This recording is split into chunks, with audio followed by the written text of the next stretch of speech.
सर्वप्रथम मी सर्व पत्रकार बंधू भगिनींचा मी मनापासून आभार मानतो, धन्यवाद देतो।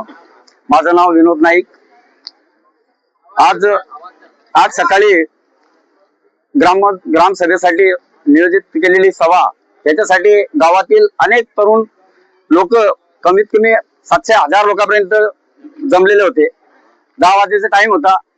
त्या ठिकाणी मी पण आलो आणि ते ग्रामसभा मला तरुणांनी बोलायला लागले की बाबा मध्ये ग्रामसभा चालू आहे। मी मध्ये गेलो आणि त्यांना सांगितलं की बाबा ही ग्रामसभा तुम्ही आतमध्ये कशी घेता 10x12च्या हॉलमध्ये।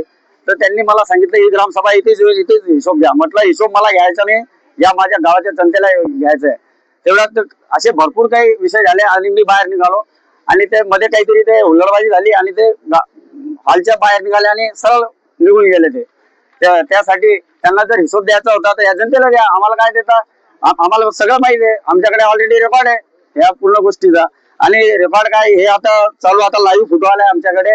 हे निधी जे काढून ते हारचं जे निधी काढून खाल्लंय हे मोराडचं आहे आणि ते हे लाईव्ह फोटो ते मोबाईल मध्ये सुद्धा आलं।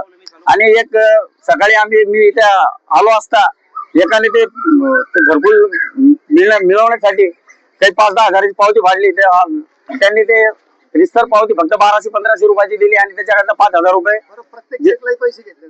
प्रत्येक 10-15 हजारच्या वर रक्कम लूटमार झालेली आहे। पैशाचं काही इथे महापूर झालाय पैशाचं आणि गरीब लोकांचं सरासर लूटमार झाली। आणि इथे या गावात आम्ही तरुण म्हणून असं आम्हाला सुद्धा हे वाटतं की कुठेतरी आपण सुद्धा कमी पडतोय।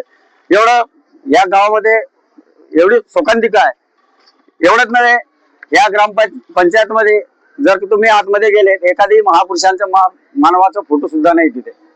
तर ही सुद्धा एक शोकांतिका आहे।